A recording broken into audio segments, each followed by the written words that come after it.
Olá pessoal, eu sou o Sidney Fratini e eu tenho o prazer de estar aqui em companhia de vocês no Cone Supere, essa iniciativa que procura enfrentar a crise que nós estamos vivendo de uma forma positiva e de uma forma que alavanque a sua carreira. Para isso, hoje eu vou conversar com vocês sobre 7 dicas úteis para enfrentar os tempos de crise e de desemprego. E isso vale tanto se você estiver posicionado num cargo, numa empresa, como também se você estiver procurando um emprego vinculado aí com o problema que aconteceu na crise. Você pode ter sido dispensado e está numa situação bastante complicada. Outro dia eu estava num congresso em São Paulo e eu recebi um telefonema no meio do congresso de um amigo meu. E essa é a cena que ele estava me descrevendo. Cada vez mais pessoas, e ele mesmo tinha acabado de ser dispensado do seu trabalho, e ele me disse: olha, o que você pode me aconselhar? Eu não queria tanto aconselhar, mas eu comecei a escrever e a refletir sobre 7 dicas úteis para enfrentar esse tempo, para enfrentar toda essa complicação que nós estamos vivendo. Então eu queria compartilhar com vocês, de uma forma bem rápida, de uma forma bem precisa, o que a gente deve fazer. Talvez isso não seja a garantia absoluta que nós vamos encontrar o emprego das nossas vidas ou de uma forma muito rápida. Mas se você assumir essas atitudes aqui, é muito provável que você potencialize o teu sucesso mesmo nessa época aqui. A primeira dica que eu tenho para você é essa aqui. Pare, faça um inventário dos seus recursos, da sua situação atual, dos seus conhecimentos, do tipo de estilo comportamental que você tem e das suas habilidades. A crise, muitas vezes, é um excelente momento para a gente parar, refletir, fazer um inventário de tudo aquilo que a gente tem de bom. Quem são seus amigos, quais são as experiências que você acumulou na sua vida, quais são os conhecimentos que você adquiriu, os cursos que você fez, enfim. Existe uma série de coisas positivas que você pode relacionar. Talvez as coisas negativas também, que podem não te auxiliar tanto. E aí é um momento de você parar, analisar e você pensar se você deve ou não continuar com determinadas práticas. Mas nesse momento, liste tudo, escreva isso, não deixe isso na sua cabeça. Na sua cabeça, às vezes, a gente dispersa o pensamento e isso efetivamente não te ajuda tanto assim. Então o que eu quero recomendar para você nesse primeiro momento, nessa primeira dica, é pare e analise qual é a sua situação. As empresas fazem isso quando elas estão numa crise. Elas procuram fazer um balanço dos seus problemas, das suas ameaças, das suas oportunidades e também dos seus pontos fortes e dos seus pontos fracos. A gente vai falar um pouquinho mais a respeito disso nas próximas telas e você vai ver como é que isso pode ser feito assim concretamente. A segunda dica é: procure o que você ama fazer, descubra os seus pontos fortes. Muita gente pensa que numa época como essa, o que a gente precisa fazer é mergulhar no primeiro emprego que aparece. Possivelmente isso seja uma situação recomendável. Na verdade, a gente não pode ficar aí no meio de uma crise muito seletivo, né? A gente precisa aproveitar as oportunidades que tem. Mas não deixe de pensar se esse novo emprego que você está pleiteando, que você está buscando, efetivamente te ajuda a encontrar ou a exercer aquilo que te faz bem, aquilo que te traz energia. Não perca essa oportunidade. A crise, pessoal, e eu vou repetir isso ao longo dessa apresentação, a crise não é eterna. A crise vai passar como muitas outras já passaram. Eu mesmo já vi muitas crises nesse nosso país. E de uma forma ou de outra a gente foi superando. A gente tem recursos internos. Lá a primeira dica: avalie os seus recursos, avalie a sua situação. E nessa segunda dica, por favor, você entenda o que faz você feliz para que você mire no alvo corretamente. Isso não é uma utopia, é uma coisa importante para a sua carreira, inclusive no médio e no longo prazo.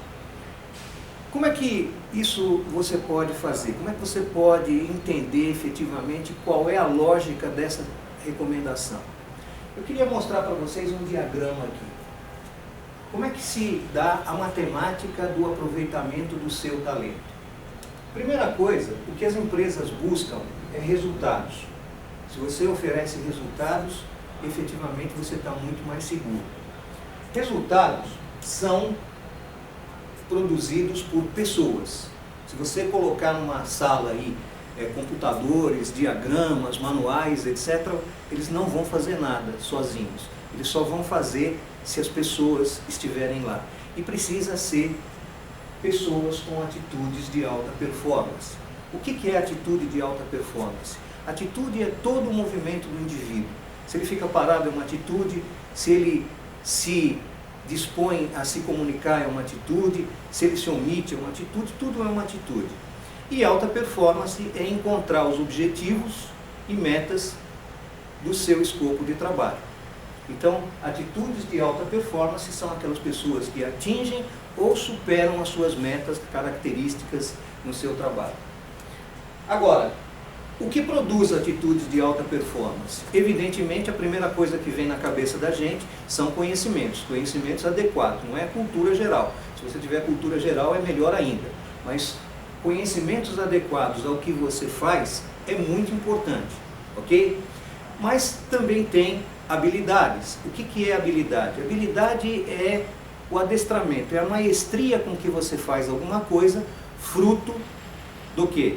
Da prática constante. Mas sabe de uma coisa? O que consolida conhecimentos e habilidades para produzir atitudes de alta performance, pessoal, é uma coisa chamada comportamento. O que é comportamento? Comportamento é um estilo, é a sua maneira de ser. E a gente tem algumas ferramentas para a gente poder entender como que a gente identifica e como que a gente trabalha com o comportamento, como é que a gente faz a gestão do nosso comportamento.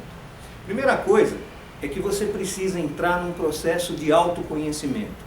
Existem muitas ferramentas no mercado, a gente vai sugerir uma delas aqui e depois até vai te dar um site para você entrar, porque nesse momento a gente precisa entender quais são os nossos pontos fortes e os nossos pontos fracos. Você lembra daquela primeira dica que a gente falou? Aquela primeira dica diz o seguinte: faça um inventário da sua situação, dos seus conhecimentos, das suas habilidades, mas também do seu comportamento. E aí que você vai começar a se conhecer bem. Eu vou citar aqui um exemplo. Na realidade, a ferramenta que a gente utiliza é a metodologia DISC. Essa metodologia foi criada na Universidade de Harvard há muitos anos atrás e é consagrada internacionalmente. Ela foi criada por um pesquisador chamado William Moulton Marston. Ela diz que todos nós temos 4 fatores comportamentais básicos dentro da gente. O primeiro é a dominância. O que é a dominância? É aquela característica da pessoa muito objetiva, muito assertiva, muito voltada para resultados, às vezes até contundente, porque ela é muito direta. Ela não se preocupa em ser diplomática, ela exige e cobra resultados. Você deve conhecer pessoas assim, né? O segundo elemento é a influência. O que é a influência? É aquela característica da pessoa relacional, a pessoa muito voltada para as pessoas, que gosta de se expressar, que tem uma empatia muito grande com as pessoas. Então, essa é a característica da influência. A pessoa pode ter alta dominância e pode ter também uma alta influência. Essas características não são mutuamente exclusivas. O terceiro fator que eu mencionei aqui é a estabilidade. Vem de steadiness em inglês. Por isso que a sigla é DISC, né? Steadiness, estabilidade, é a característica daquela pessoa amável, ponderada, equilibrada, muito paciente, quase o contrário daquela pessoa de alta dominância, ok? Todos os fatores convivem dentro da gente, o que varia é o tipo de intensidade com que a gente usa esses fatores. E o último fator é a conformidade, para compor a sigla DISC, e que diz assim: é a característica daquela pessoa extremamente analítica, extremamente minuciosa, voltada para normas, procedimentos. Você deve conhecer pessoas cujo comportamento predomina cada uma dessas características. Na verdade, Quando a gente identifica o comportamento de uma pessoa, a gente tem que identificar também o comportamento da atividade, do cargo, da função que ela exerce, se exige mais dominância, se exige mais influência, ou mais ponderação, mais paciência, ou mais minuciosidade. Na verdade, pessoal, nenhum fator desse é bom ou ruim em si. Todos eles são fatores apenas, são o retrato de uma pessoa. Depende de como ela utiliza, né? Se utiliza com exagero ou se ela utiliza assim, aplicando corretamente na medida certa e para o tipo de atividade. O que acontecia aqui com um comportamento não aderente ao cargo? E talvez seja esse o caso do meu amigo lá, que me telefonou durante o congresso e me disse que tinha sido dispensado. Talvez alguma análise comportamental dele dissesse que ele não tinha muita aderência ao cargo. Deixa eu mostrar para vocês aqui. Todo o perfil DISC, ele se manifesta através desse tipo de gráfico. Então, como que é essa pessoa aqui? Né? No caso aqui, o meu amigo. Você tem aqui uma pessoa de baixa dominância, portanto, ela não é extremamente assertiva, ela não é extremamente direta, ela procura ser mais diplomática, ela não é muito relacional, ela é uma pessoa mais recatada, mais retraída, mais introvertida. Não tem problema nenhum ser assim, tá? Ela é uma pessoa de alto S, a gente chama de alta estabilidade o alto S, né?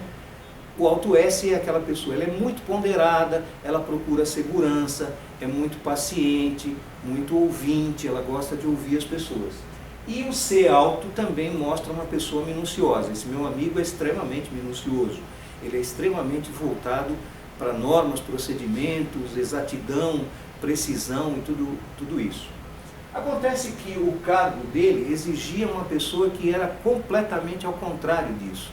Aliás, não exigia uma pessoa, exigia um tipo de perfil, um tipo de comportamento mais arrojado, mais relacional, porque tinha muito contato externo. E esse meu amigo, ele conseguia fazer isso, mas ele fazia isso à custa de muito sacrifício. Ele tinha o cargo, uma baixa estabilidade, um baixo S. O que significa isso? Significa que ele não tinha que ouvir, não tinha que ser muito paciente, ele tinha que partir mais para a ação e talvez menos para o planejamento. E o C baixo significa que ele devia ver mais a floresta e menos as árvores, quer dizer, ser menos detalhista para ter mais síntese no trabalho dele. E na realidade isso era o contrário do que o meu amigo podia oferecer. Até então ele se sustentou pelos conhecimentos, pelas habilidades que ele já vinha adquirindo, mas chegou um determinado momento em que foi feita uma análise um pouco mais precisa dos perfis demandados pela empresa e ele mesmo acordou que era melhor ele sair. Saiu agora numa circunstância de crise, então ele precisa utilizar esses conhecimentos aqui para buscar efetivamente um tipo de cargo, como você vê nessa tela aqui, que seja compatível com o seu perfil. E ele conseguiu, né?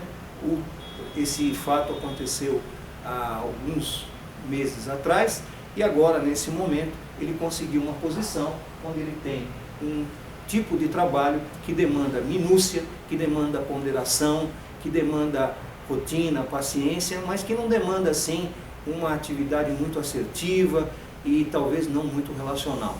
Claro que todo mundo precisa se comunicar, mas aqui é o foco do tipo de perfil. Espero que tenha dado para você entender isso aqui. E esse meu amigo entra também num processo chamado de autodesenvolvimento. Não basta só o autoconhecimento, é importante também o autodesenvolvimento. E aí ele começou a trabalhar com uma ferramenta nossa chamada MyTalent, eu vou dar o site para vocês ao final, e ele começou a trabalhar algumas características para adequar ainda mais o seu perfil ao seu trabalho. Nesse momento, se ele tem tempo de fazer isso, é muito bom, porque ele começa a trabalhar o elemento do comportamento, além dos conhecimentos e das habilidades que ele precisa desenvolver. Dica 3, né? E vale tanto se você estiver empregado, quanto se você estiver desempregado nesse momento. Nós estamos na dica 3. A primeira, então, é avalie. Segundo, veja o que você faz, veja o que você ama fazer. Terceiro, ative o seu networking, ok? Faça relacionamento, estenda os seus contatos, relacione, se exponha, não fique escondido. Nesse momento, às vezes numa situação de desemprego, pessoal, muita gente tem medo de se expor, medo de fazer contatos, etc. Não faça isso, não se esconda, essa não é a hora. A hora agora é de você fazer contatos externos, você está cada vez mais preparado para mostrar tudo aquilo de bom que você tem, e certamente você tem muita coisa boa, muito talento aí no seu perfil. Dica 4. Crie e apresente um projeto. Que projeto? Eu não sei. Eu não sei se é um projeto na sua comunidade de prática, na sua igreja, no seu clube, na sua associação, entre os seus amigos, ou mesmo se você estiver empregado, é hora de você criar um projeto que agregue valor à sua empresa. Com isso você consolida a segurança de ser visto como uma pessoa que agrega valor e, portanto, tem cada vez mais papel dentro da empresa para trazer resultados para a empresa. Lembra, o que as empresas querem é resultado, são resultados. Resultados são pessoas com atitudes de alta performance. Quando você utiliza seus conhecimentos, seus comportamentos e suas habilidades para criar um projeto novo para a empresa, seja na área de venda, seja na área de engenharia, depende da área em que você atua. Com certeza você vai ser valorizado. E se você não está empregado, crie um projeto próprio, faça um trabalho voluntário, crie alguma coisa que faça com que você tenha que se comunicar cada vez mais, mesmo que você não for de um perfil assim tão comunicativo, mas crie um projeto. Isso vai fazer bem para você, isso vai fazer bem para a sua família e vai alavancar a sua carreira. Dica 5. Planeje a sua carreira baseada em seus reais talentos. Será que eu estou me repetindo aqui, pessoal? Não, eu não estou me repetindo. O que eu estou dizendo para você é o seguinte: não tenha uma perspectiva de carreira de curtíssimo prazo. É claro que você precisa encontrar um outro emprego para se sustentar, para sustentar a sua família depois de ter perdido um emprego. Mas não pense só em questão de emprego, pense numa perspectiva de carreira. Hoje em dia, na verdade, pessoal, o que você nota é que as pessoas vivem uma vida produtiva até muito mais tarde. Na geração dos meus pais, a pessoa com 40 anos era velha. Hoje em dia, eu conheço muita gente que trabalha tranquilamente até os 75, 80 anos. Uma vez eu falei isso, né? E alguém me perguntou, mas será que eu vou ter que trabalhar até os 80 anos, até os 70 anos? Não, não é questão disso, é questão que você pode ter uma vida produtiva e aproveitar os seus talentos até uma perspectiva muito mais tarde. Por isso você deve pensar em planejar a sua carreira.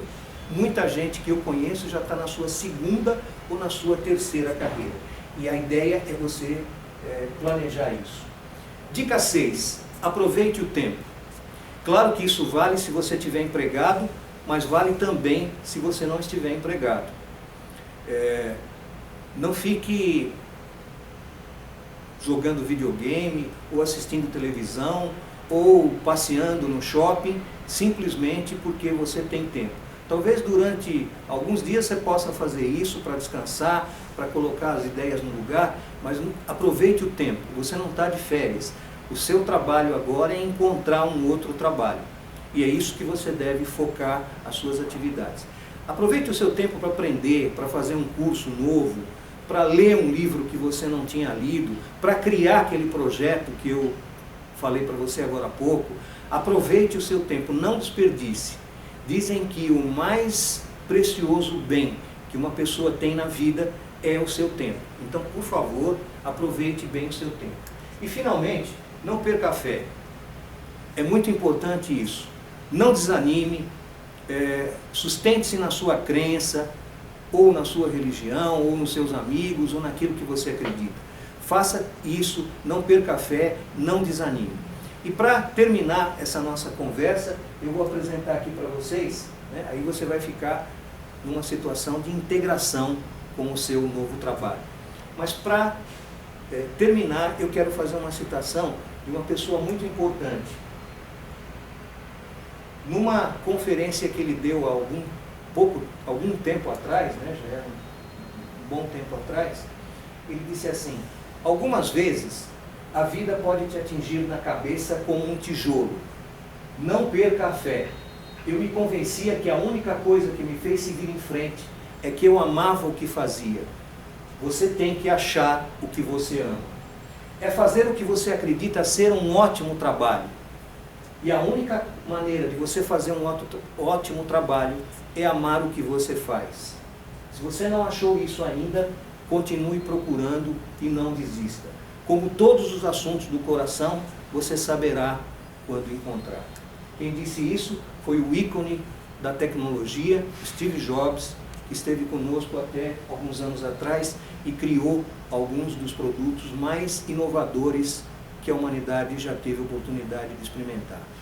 Pessoal, é isso. Eu quero agradecer profundamente a tua participação, a tua audiência. Sucesso para você. Aqui tem um site que vai te ajudar muito na sua carreira. mytalent.com.br. E é isso que a gente tem para falar para você. Boa sorte e sucesso.